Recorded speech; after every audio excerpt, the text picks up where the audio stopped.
Direct selling विश्वव्यापी model है, जिसमें बिना किसी खुदरा आउटलेट के उत्पादक स्वयं या अपने थोक व्यापार के माध्यम से उपभोक्ता तक पहुंच जाता है। मैं जानता हूं कि ऐसी कंपनियां जैसे एमवे, ओरिफ्लेम, एवन आदि ने देश में इस तरह के डायरेक्ट सेलिंग के नेटवर्क स्थापित किए हैं। अधिकांश मामलों में घरेलू महिलाओं के माध्यम से इन कंपनियों ने अपने उत्पाद सीधे अन्य ग्राहकों उपभोक्ताओं तक पहुंचाने का कार्य किया है और ऐसा कर रहे हैं। ऐसी स्थिति में फिक्की द्वारा डायरेक्ट सेलिंग के इस सामयिक विषय पर अध्ययन कर न केवल एक संकलन जारी किया जा रहा है, बल्कि इस विषय पर जनता के बीच फैली भ्रांतियां इस कार्यक्रम के माध्यम से बहुत हद तक दूर करने का आपने प्रयास किया है। मैं मानता हूं कि डायरेक्ट सेलिंग का तरीका जनता के बीच लोकप्रिय हो चुका है और कंज्यूमर्स इस बात से प्रसन्न होता है कि इंटरनेशनल कंपनियों द्वारा विदेश में बनी वस्तुएं उन्हें घर बैठे उचित दर पर मिल जाता है। किंतु डायरेक्ट सेलिंग के लिए इस्तेमाल की जाने वाली प्रक्रिया में खतरा भी है। वह यह है कि अधिकांश मामलों में सामानों के वितरण के लिए कंपनियों द्वारा पिरामिड ढांचा बना लिया जाता है, जिसमें प्रत्येक स्तर पर किसी न किसी तरह प्रोत्साहन सम्मिलित रहता है। डायरेक्ट सेलिंग की आड़ में इस तरह के कई मामले ही प्रकाश में आए हैं, जिनमें उपभोक्ता को ठग कर कंपनियां रातों रात गायब हो गई हैं।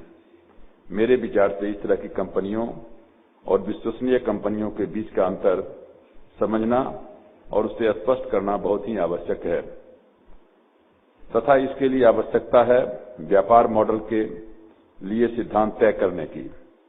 इन कंपनियों द्वारा अपनाए जाने वाले ढंग प्रक्रिया को भी नियंत्रण किए जाने की आवश्यकता है।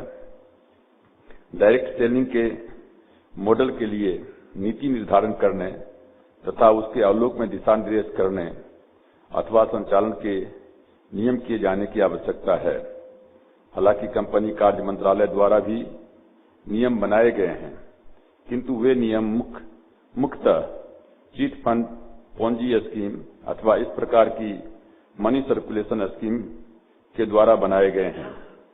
अभी सिद्धार्थ बिरला जी ने कहा है कि सेपरेट रेगुलेटर होना चाहिए जो कंज्यूमर अफेयर्स डिपार्टमेंट के अंदर हो, और अभी हमारे सेक्रेटरी ने उस संबंध में जो है कंसल्टेशन के संबंध में कहा है और हम आपको विश्वास दिलाते हैं कि हम निश्चित तौर से जो है इस संबंध में हम ध्यान देंगे और इस पर विचार भी किया जाएगा। डायरेक्ट सेलिंग के इस संबंध में डायरेक्ट सेलिंग के इस संबंध में इस बात पर विवाद है कि यह सीधे उपभोक्ताओं से जुड़ा हुआ मामला है या प्रत्येक स्तर पर कोई न कोई वित्तीय लाभ के कारण मनी सर्कुलेशन का मामला है। ये दोनों चीजों को में से देखना पड़ेगा। डायरेक्ट सेलिंग उद्योग की मांग के कारण इस विषय पर सचिव उपभोक्ता मामलों की अध्यक्षता में एक अंतर मंत्रालय समिति की गठित की जा चुकी है। कमिटी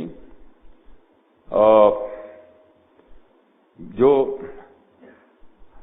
आप लोग भी जानते हैं कि इसकी पहली बैठक आगामी 8 दिसंबर को होने वाली है, जिसमें डायरेक्ट सेलिंग के संबंध में यह विचार किया जाएगा कि क्या इस मॉडल के लिए अलग से रेगुलेटरी ढांचा की तैयार किया जाए अथवा वर्तमान में उपलब्ध विभिन्न विधियों के द्वारा ही इसे नियंत्रित किया जा सकता है।